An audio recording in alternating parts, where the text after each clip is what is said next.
أما بعد فأعوذ بالله من الشيطان الرجيم بسم الله الرحمن الرحيم وعن طلحة بن عبيد الله قال جاء رجل إلى رسول الله صلى الله عليه وسلم من أهل نجد ثائر الرأس نسمع دوي صوته ولا نفقهه ما يقول حتى دنا من رسول الله صلى الله عليه وسلم فإذا هو يسأل عن الإسلام فقال رسول الله صلى الله عليه وسلم 5 صلوات في اليوم والليلة فقال هل علي غيرهن فقال لا إلا أن تطوع قال رسول الله صلى الله عليه وسلم وصيام شهر رمضان فقال هل علي غيره فقال لا إلا أن تطوع قال وذكر رسول الله الزكاة فقال هل علي غيرها فقال لا إلا أن تطوع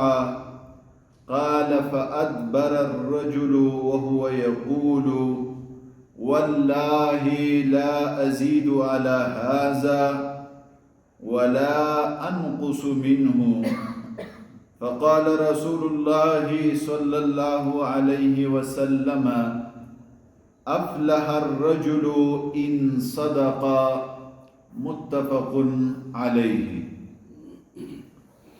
اس حدیث کا راوی طلحہ ابن عبید اللہ ہے، جو طلحۃ الخیر، طلحۃ الجواد اور طلحۃ الفیاض کے نام سے اور لقب سے مشہور ہے۔ طلحہ ابن عبید اللہ رسول اللہ صلی اللہ علیہ وسلم کے ان جان نثار صحابہ میں سے ہیں جو ابتدائی اسلام میں ربی کریم کے فضل و کرم سے دائرہ اسلام میں داخل ہوئے تھے۔ طلحہ ابن عبید اللہ کا تعلق ایک ایسے گھرانے کے ساتھ تھا کہ وہ تجارت سے، خرید و فروخت سے وابستہ تھے۔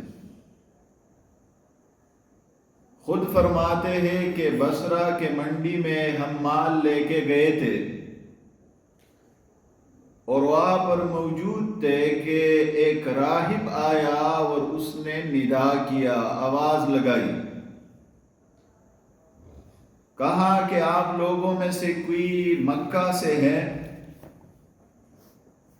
تو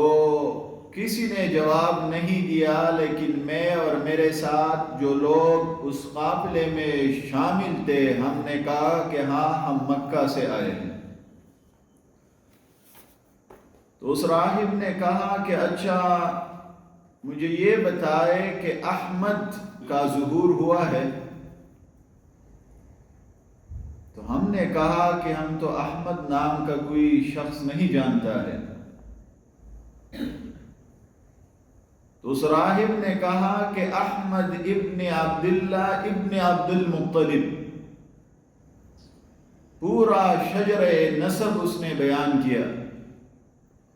اور پھر کہا کہ نوجوانوں اس سے پہلے کہ دیر ہو جائے آپ جائے اور اس شخص کے ہاتھ پر بیعت کرے، اس کے دین کو قبول کرے، اور پھر کہا کہ مجھے یقین ہے کہ وہ ان دنوں اپنی نبوت کا اور اپنی رسالت کا اعلان کرے گا۔ طلحہ ابن عبید اللہ فرماتے ہیں کہ اس راہب کے باتوں نے میرے دل میں گر کیا، اور میں وہاں سے بھاگتے ہوئے مکہ مکرمہ کی طرف آیا۔ رات کو پہنچا تو اپنے گھر والوں سے پوچھا کہ مکہ میں کچھ نیا تو نہیں ہوا ہے، یعنی کوئی ایسی واقعہ رونما تو نہیں ہوا ہے ہمارے جانے کے بعد جس کا ہمیں علم نہ ہو۔ تو گھر والوں نے بتایا کہ محمد ابن عبداللہ ابن عبد المطلب نے نبوت کا اعلان کیا ہے، اور ابو بکر صدیق رضی اللہ عنہ ابو قحافہ جس کو کہا ابن ابو قحافہ جس کو کہا جاتا تھا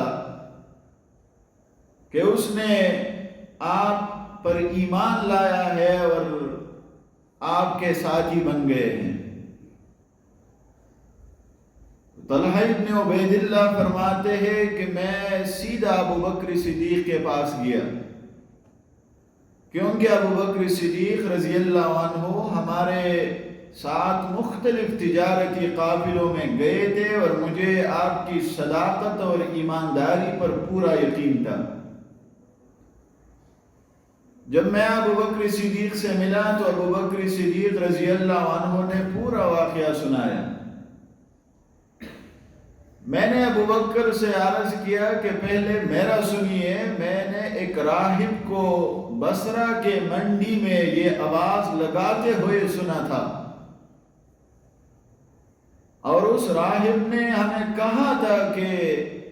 احمد ابن عبداللہ ابن عبد المطلب ان دنوں اعلان کرے گا۔ تو ابو بکر صدیق نے کہا کہ فوراً رسول اللہ صلی اللہ علیہ وسلم کے پاس چلتے ہیں، اور آپ نے جو اس راہب سے سنا ہے آپ رسول اللہ صلی اللہ علیہ وسلم کے سامنے بیان کریں۔ طلحہ ابن عبید اللہ فرماتے ہیں کہ ہم آئے اور میں نے رسول اللہ صلی اللہ علیہ وسلم کے سامنے وہ پورا واقعہ بیان کیا، تو رسول اللہ صلی اللہ علیہ وسلم خوش ہوئے اور میں نے بھی اسلام کو قبول کیا۔ طلحہ ابن عبید اللہ کا شمار 10 مبشرہ میں سے ہیں۔ یہ ان لوگوں میں سے ہے جن کو اللہ تعالیٰ نے زندگی میں جنت کی بشارت دی تھی، اور کیوں اللہ تعالیٰ طلحہ کو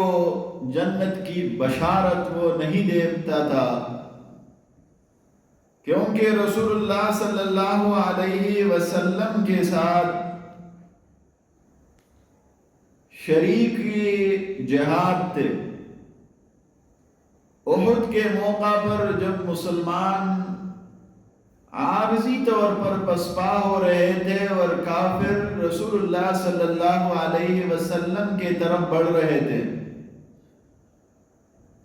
تو رسول اللہ صلی اللہ علیہ وسلم نے بلند آواز سے اپنے صحابہ کرام کی طرف کہا کہ کون ہے جو میرا مدد کرے گا اور مجھے بچائے گا، میرا دفاع کرے گا؟ تو طلحہ ابن عبید اللہ وہ کھڑے ہو گئے اور کہا کہ انا یا رسول اللہ، میں دفاع کروں گا۔ رسول اللہ صلی اللہ علیہ وسلم نے فرمایا کہ نہیں، آپ بیٹھ جائیں۔ اور ایک انصاری صحابی وہ کھڑے ہو گئے اور رسول اللہ صلی اللہ علیہ وسلم کو کافروں سے بچاتا تھا، اور اسی دفاعی پوزیشن میں شہید ہو گئے۔ پھر رسول اللہ صلی اللہ علیہ وسلم نے آواز لگائی، پھر طلحہ ابن عبید اللہ کھڑے ہو گئے، پھر رسول اللہ نے منع فرمایا، ایک اور انصاری سامنے آ گئے اور وہ بھی دفاع کرتے ہوئے جام شہادت نوش کر گئے۔ پھر رسول اللہ صلی اللہ علیہ وسلم نے آواز لگائی تو طلحہ ابن عبید اللہ نے اپنے سینے کو آگے کیا اور رسول اللہ صلی اللہ علیہ وسلم نے اجازت دی۔ طلحہ ابن عبید اللہ ایک ہاتھ سے لڑ رہے تھے اور دوسرے ہاتھ سے رسول اللہ کو بچا رہے تھے کافروں سے، اوپر کی طرف رسول اللہ کو لے جا رہے تھے۔ طلحہ ابن عبید اللہ صرف دفاع پر اکتفا نہیں کرتے تھے، بلکہ رسول اللہ صلی اللہ علیہ وسلم کے طرف جو تیر، نیزہ اور تلوار آتا تھا تو اپنے جسم کو آگے کر دیتے تھے۔ اور جب یہ معرکہ ختم ہوا، صحابہ کرام رسول اللہ صلی اللہ علیہ وسلم کے پاس پہنچ گئے اور خیریت دریافت کرنے لگے تو رسول اللہ نے فرمایا کہ میرے بارے میں زیادہ فکر مند نہ ہو، میں خیریت سے ہو، طلحہ کی حال لے لے۔ جب وہ نیچے آئے تو طلحہ ابن عبید اللہ بے ہوش پڑے تھے۔ ایک روایت میں آپ کے جسم پر 25 اور ایک روایت میں 14 اور ایک روایت میں 75 چھوٹے اور بڑے زخم موجود تھے، اور رسول اللہ صلی اللہ علیہ وسلم نے صحابہ کرام میں صرف طلحہ کو یہ لقب دیا تھا، یہ خطاب دیا تھا کہ اگر کوئی زندہ شہید دیکھنا چاہتے ہیں تو طلحہ ابن عبید اللہ کو دیکھے۔ طلحہ ابن عبید اللہ رسول اللہ صلی اللہ علیہ وسلم کے مجلس میں جب بیٹھتے تھے تو پوری توجہ کے ساتھ رسول اللہ صلی اللہ علیہ وسلم کو سنتے تھے اور کوشش کرتے تھے کہ جب ایک حدیث روایت کرتے تھے تو ان الفاظ میں روایت کرتے تھے جن الفاظ میں آپ نے رسول اللہ صلی اللہ علیہ وسلم سے وہ حدیث سنی ہوں۔ طلحہ ابن عبید اللہ کے سند پر تقریباً 38 احادیث یہ منقول ہے، اور احادیث کے مختلف کتابوں کے اندر موجود ہے۔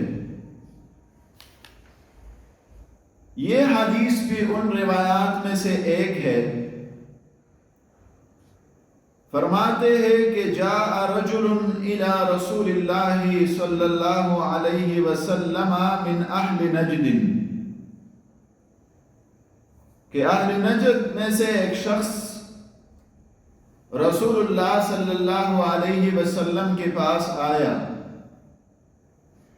نجد یہ عرب کے 2 حصے ہیں، بالائی حصے کو نجد کہا جاتا ہے اور جو پستی والا ہے، لوور پارٹ ہے، اس کو تہامہ کہا جاتا ہے۔ تو یہ شخص جو آیا تھا یہ بالائی حصے سے آیا تھا، اسی لیے طلحہ ابن عبید اللہ نے فرمایا کہ من اہل نجد۔ اس شخص کا نام زمام ابن ثعلبہ ہے اور یہ بنو سعد ابن بکر کا نمائندہ تھا۔ رسول اللہ صلی اللہ علیہ وسلم کے پاس اپنے قبیلے کا نمائندہ ہو کر آیا تھا اور رسول اللہ صلی اللہ علیہ وسلم سے کچھ پوچھنا چاہ رہا تھا، لیکن ظاہری بات ہے سفر طے کر کے آیا تھا تو آپ پر سفر کے آثار موجود تھے، اس لیے طلحہ ابن عبید اللہ فرماتے ہیں کہ سائر الرأس، کہ اس شخص کے سر کے بال بکھرے ہوئے تھے، نسمع دوی صوته ولا نفقه، دویہ یہ اصل میں شہد کی مکھیوں کے آواز کو کہا جاتا ہے، لیکن آپ لوگوں نے تجربہ کیا ہوگا کہ جب کوئی سفر طے کرے یا دوڑ کے جائے، اور جب وہ بات کرتے ہیں تو وہ ایسے انداز میں کرتے ہیں کہ اس کے سینے سے ایک آواز نکلتی ہے، تو اسی آواز کو بھی مجازاً دوی صوتی ہی کہا جاتا ہے، کہ اگر کوئی تھوڑے سے فاصلے پر ہو تو اس کو سمجھ نہیں آتی ہے۔ اس میں اس طرف اشارہ ہے کہ وہ شخص دوڑ کے رسول اللہ صلی اللہ علیہ وسلم کے پاس آیا تھا، اور گنگناہٹ اس کے سینے سے طلحہ ابن عبید اللہ اور وہاں پر موجود صحابہ کرام سن رہے تھے۔ وَلَا نَفْقَهُ، اور ہم نہیں سمجھتے تھے کہ یہ کیا کہہ رہے ہیں۔ حَتَّى دَنَا مِن رسول اللہ صلی اللہ علیہ وسلم، یہاں تک کہ وہ رسول اللہ صلی اللہ علیہ وسلم کے بالکل قریب ہو گیا۔ اس میں محدثین ایک نقطہ ذکر کرتے ہیں کہ یہ طالب علم کے حیثیت سے آئے تھے، تو اس لیے بات بھی صحیح نہیں تھے، پراگندہ، اور جب دوڑ کے آئے تھے رسول اللہ صلی اللہ علیہ وسلم کے مجلس میں بیٹھ گئے، تو جو طالب علم ہوتے ہیں ان طالب علموں کو چاہیے کہ وہ اپنے ظاہری گیٹ اپ کے بجائے علم پر توجہ دے، یعنی جو لوگ اپنے ظاہری گیٹ اپ کا خیال رکھتے ہیں تو یہ طالب علم کے صفات میں سے نہیں ہے۔ طالب علم اپنے ظاہری گیٹ اپ کا اتنا خیال نہیں رکھے گا، بلکہ وہ زیادہ تر توجہ علم اور علم کے حصول پر دے گا، جس طرح یہ طالب علم تھا کہ سر کے بال بھی صحیح نہیں تھے، لیکن آیا تھا رسول اللہ سے سیکھنا چاہ رہا تھا۔ اور اس میں ایک اور ادب بھی مذکور ہے، وہ یہ ہے کہ جب آپ استاد سے کچھ سیکھنا چاہ رہے ہیں تو آپ استاد کے قریب بیٹھا کریں۔ بعض محدثین نے یہ لکھا ہے کہ جو طالب علم استاد کے قریب بیٹھتا ہے تو سائیکولوجیکلی، نفسیاتی طور پر وہ گیننگ آف نالج میں، علم کے حصول میں، وہ دیگر طالب علموں کے مقابلے میں جو پیچھے بیٹھتے ہیں ان سے اچھا ہوتا ہے، وہ زیادہ سیکھتا ہے۔ تو اسی لیے طالب علم کو چاہیے کہ وہ استاد کے قریب بیٹھے۔ فَإِذَا هُوَ يَسْأَلُ عَنِ الْإِسْلَامِ، تو اس نے رسول اللہ صلی اللہ علیہ وسلم سے اسلام کے متعلق سوال کیا۔ فقال رسول اللہ صلی اللہ علیہ وسلم 5 صلوات فی اليوم واللیلہ، کہ رات دن میں 5 فرض نمازیں ہیں، یعنی 24 آورز میں آپ پر 5 نماز فرض ہے، آپ یہ ادا کریں گے۔ فقال هل علی غیرہن، اس شخص نے جب یہ سنا تو کہا مجھ پر ان کے علاوہ اور نمازیں بھی فرض ہے۔ فقال، تو رسول اللہ صلی اللہ علیہ وسلم نے فرمایا لا الا ان تطوع، نہیں مگر نفل نمازیں تم پڑھ سکتے ہو۔ یہاں جن دوستوں کا تعلق مدرسے اور یونیورسٹی سے ہے اور عربی زبان سے واقفیت ہے، تو ان کے لیے عرض یہ ہے کہ یہاں الا مستثنیٰ حرف استثناء ہے، اور حرف استثناء سے پہلے اور بعد مستثنیٰ اور مستثنیٰ منہ ہوتا ہے۔ مستثنیٰ کے 2 اقسام ہیں، ایک متصل ہے اور ایک منقطع ہے۔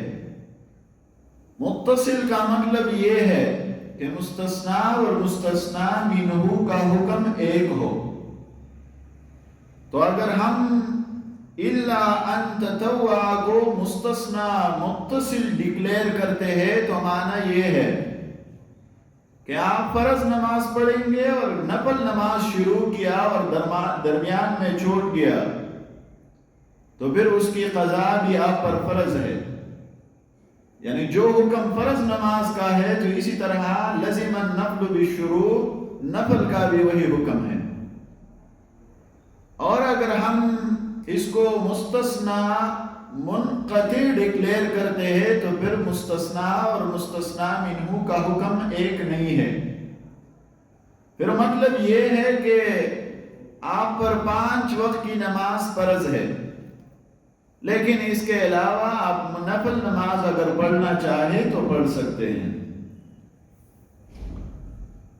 یہاں ایک اور سوال لوگ کرتے ہیں کہ یہ شخص آیا تھا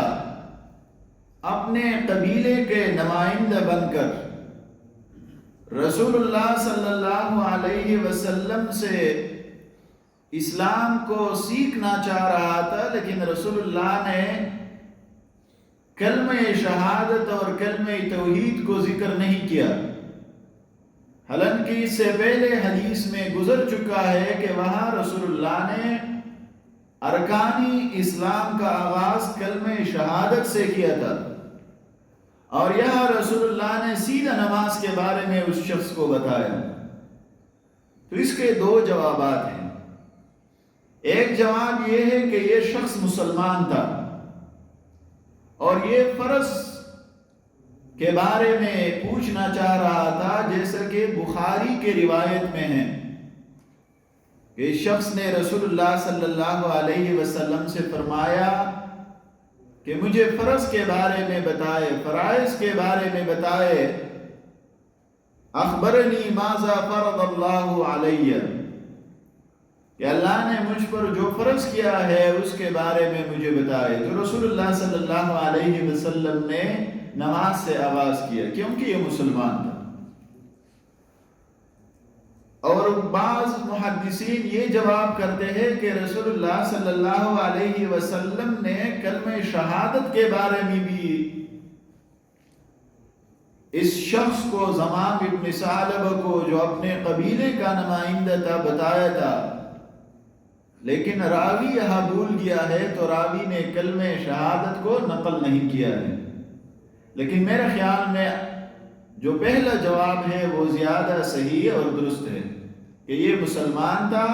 اور بخاری کی روایت میں اس کی تائید بھی موجود ہے کہ یہ فرائض پوچھنے کے لیے آیا تھا. پھر رسول اللہ صلی اللہ علیہ وسلم نے فرمایا وَصِيَامُ شَهْرِ رَمَضَانِ، کہ ماہ رمضان کے روزے فرض ہیں. تو اس شخص نے پھر سوال کیا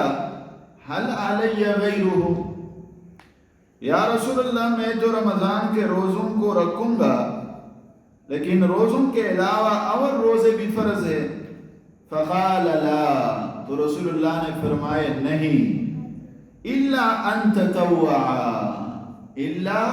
ان تطوع، مگر تم نفل روزے رکھ سکتے ہو. تو اس میں بھی وہی استثناء کا جو حکم میں نے ذکر کیا، مستثنا منقطع اور متصل کا، وہی آپ لوگ جاری کر سکتے ہیں کہ اگر آپ نے نفلی روزہ رکھا اور پھر وہ نفلی روزے کو توڑا، افطار کیا، تو پھر اس کا قضا آپ پر واجب ہے، فرض ہے. اور مستثنا منقطع کا ترجمہ بھی کر سکتے ہیں کہ رمضان کے روزے فرض ہے، اور رمضان کے روزوں کے علاوہ اگر آپ چاہیں تو نفل روزے رکھ سکتے ہیں. قال وذكر رسول الله صلی اللہ علیہ وسلم الزکاة، پھر رسول اللہ صلی اللہ علیہ وسلم نے زکوٰۃ کے بارے میں بتایا کہ زکوٰۃ بھی فرض ہے. پھر اس صحابی نے سوال کیا کہ حل علی غیرہا، یا رسول اللہ اس کے علاوہ مجھ پر کوئی صدقہ فرض ہے؟ فقال لا، تو رسول اللہ نے فرمایا کہ نہیں، الا ان تطوع، مگر تو نفلی صدقہ دے سکتا ہے. اس میں بھی وہی حکم ہے، لیکن زکوٰۃ کے مسئلے کے مسائل جو ہے وہ انتہائی دقیق اور تفصیلی ہیں. کل عبدالصمد صاحب بیان کر چکے تھے. میں نے اس وقت بھی عرض کیا تھا اور آج بھی عرض کر رہا ہوں کہ زکوٰۃ یہ مسلمانوں کے بیت المال کا اور مسلمانوں کے اجتماعی نظم کا، مسلمانوں کے معیشت کا ایک بنیادی ستون ہے. اور زکوٰۃ کی ادائیگی اگر اسلامی حکومت ہے تو ہم اسلامی حکومت کو کریں گے، اور اسلامی حکومت کی ذمہ داری یہ ہے کہ وہ لوگوں سے زکوٰۃ کو وصول کرے. تُؤْخَذُ مِنْ أَغْنِيَائِهِمْ وَتُرَدُّ إِلَى فُقَرَائِهِمْ، مالداروں سے لیا جائے اور پھر غریبوں میں تقسیم کیا جائے. اور زکوٰۃ میں یہ بھی اصول ہے کہ جس علاقے کے لوگوں سے زکوٰۃ لیا جائے تو اس علاقے کے فقیروں میں تقسیم کیا جانا چاہیے. ایسا نہ ہو کہ اسلام آباد کے لوگوں سے زکوٰۃ کو آپ وصول کریں اور اس کو پینڈی میں آپ تقسیم کریں. زکوٰۃ کے بارے میں جو لوگ، یا کل آپ نے جو مسئلہ ذکر کیا کہ یہ ٹیکس اور زکوٰۃ جو ہے یہ دونوں ایک چیز ہے، تو میرا اس سے اختلاف ہے. یہ دونوں ایک چیز نہیں ہے. دونوں کی حقیقت اور ماہیت میں فرق ہے. زکوٰۃ اللہ کے طرف سے فرض کیا گیا ایک فریضہ ہے، اور ٹیکس اللہ کی طرف سے فرض کیا گیا فریضہ نہیں ہے، بلکہ حکومت وقت کی طرف سے لگایا گیا مالی پابندی ہے جو لوگ انکم پر، اور یا ایسا ہی اگر حکومت کو ضرورت ہے تو حکومت کو ادا کرتے ہیں. رہی یہ بات کہ کچھ لوگوں نے یہ فتویٰ دیا ہے، جیسے کہ امام احمد ابن حنبل سے منقول ہے کہ زکوٰۃ اور ٹیکس ایک ہی چیز ہے. اگر حکومت ٹیکس لگائے اور لوگوں سے ٹیکس وصول کرے تو وہ اگر زکوٰۃ ادا نہ کرے تو ان کی طرف سے زکوٰۃ ادا ہوتی ہے. تو اس میں یہ بات یاد رکھے کہ امام احمد ابن حنبل نے یہ فتویٰ مطلقاً نہیں دیا ہے، بلکہ امام احمد ابن حنبل سے کسی نے پوچھا تھا، اور امام احمد ابن حنبل نے فرمایا تھا کہ نصف غلہ، یعنی یوں سمجھے کہ آپ کی آدھا کمائی اگر حکومت ٹیکس میں آپ سے وصول کرتی ہے تو پھر اگر آپ زکوٰۃ ادا نہیں کرتے ہیں تو کوئی بات نہیں ہے. لیکن آج کل جو ٹیکس ہم دے رہے ہیں وہ تو نصف غلہ نہیں ہے. دوسری بات یہ ہے کہ امام شافعی کی طرف بھی بعض لوگوں نے یہ فتویٰ منسوخ کیا ہے کہ آپ بھی اس کے قائل ہے کہ اگر حکومتی وقت لوگوں سے ٹیکس وصول کرتی ہے تو وہ اگر زکوٰۃ ادا نہ کرے تو کوئی مذائقہ نہیں ہے. یہ غلط ہے. امام حیثمی نے اس کا باقاعدہ تردید کیا ہے اور فرمایا ہے کہ امام شافعی رحمہ اللہ نے ایسا کوئی فتویٰ نہیں دیا ہے. امام ابن تیمیہ کا ابتدائی فتویٰ یہ تھا، لیکن افسوس کی بات یہ ہے کہ لوگ امام ابن تیمیہ کے یہ ابتدائی فتویٰ نقل کرتے ہیں اور آپ نے جو آخری فتویٰ دیا تھا وہ نقل نہیں کرتے ہیں. آپ کا آخری فتویٰ یہ تھا کہ نہیں، ٹیکس الگ چیز ہے اور زکوٰۃ الگ چیز ہے. تو اسی لیے یہ یاد رکھنا چاہیے کہ زکوٰۃ یہ اللہ کے طرف سے مقرر کردہ ایک نظام ہے کہ آپ کو اللہ نے نوازا ہے، مال دیا ہے، تو آپ اللہ کے لیے اسے 2.5 کے حساب سے حصہ نکالے اور ادا کریں اور غریبوں کو دے دیں، کیونکہ اس سے ہمارے ہاں جو سرمایہ ہے اس کا سرکولیشن ہو جائے گا. کسی ایک گروہ اور ایک خاندان کے پاس سرمایہ جو ہے وہ نہیں رہے گا، بلکہ غریبوں کو بھی ان کا حق ملے گا۔ اور میں نے 2 درسوں میں عرض کیا تھا کہ اگر مسلمان صحیح طریقے سے زکوٰۃ ادا کرے، آپ اپنے اس اسلام آباد کا حساب لگائیں، یہاں کے سرمایہ دار اگر صحیح طریقے سے زکوٰۃ ادا کرے تو آپ کو کوئی بھی غریب اسلام آباد کے اندر نظر نہیں آئے گا۔ مسلمان جب صحیح طریقے سے زکوٰۃ ادا کرتے تھے، اسلامی حکومت کو دیتے تھے، تو میں نے عمر ابن عبدالعزیز کے دور کا مثال آپ لوگوں کو دیا تھا کہ عمر ابن عبدالعزیز کے دور میں افریقہ کے لوگ اتنے مالدار تھے کہ وہاں کوئی زکوٰۃ لینے والا موجود نہیں تھا۔ جو عاملین زکوٰۃ تھے وہ بیٹھتے تھے کہ ہمارے پاس زکوٰۃ کے پیسے ہیں، ہم نے لوگوں سے لیے ہیں، تو ہم شام کو فلان کے پاس جائیں گے اور ان کو زکوٰۃ دیں گے۔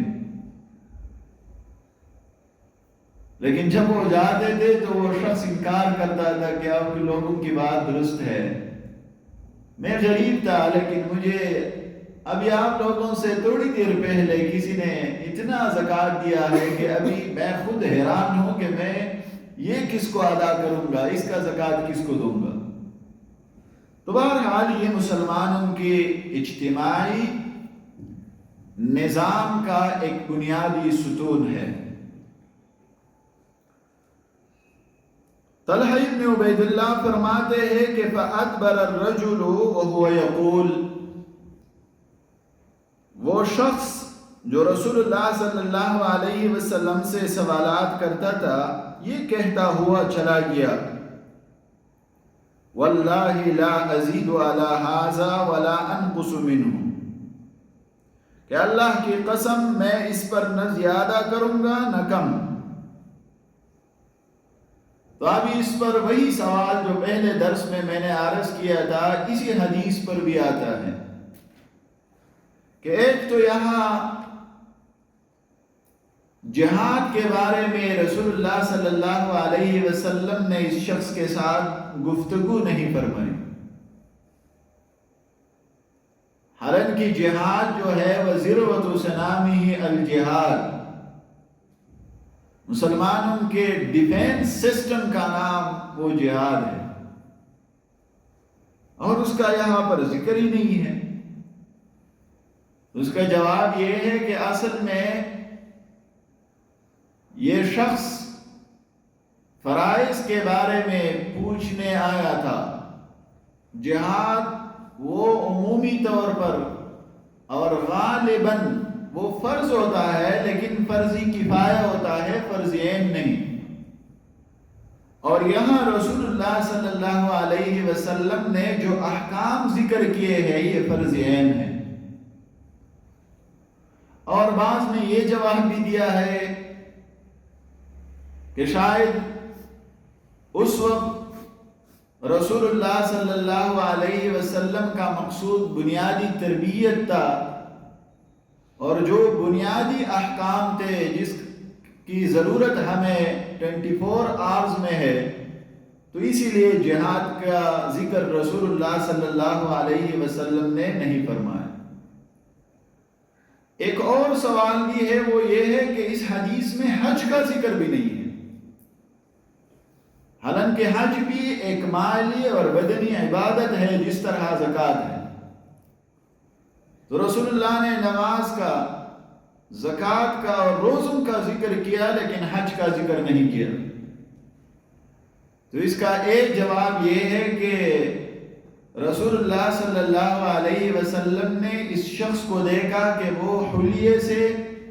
اور ظاہری شکل و صورت سے فقیر اور مسکین لگ رہے تھے، اس پر زکوٰۃ، اس پر حج فرض نہیں تھا، تو اسی لیے رسول اللہ صلی اللہ علیہ وسلم نے حج کا ذکر نہیں فرمایا۔ اور ایک جواب یہ ہے کہ یہ شخص حج کی فرضیت سے پہلے آیا تھا، اس وقت حج فرض نہیں ہوا تھا، تو اس لیے رسول اللہ صلی اللہ علیہ وسلم نے حج کا ذکر نہیں فرمایا۔ اب یہ شخص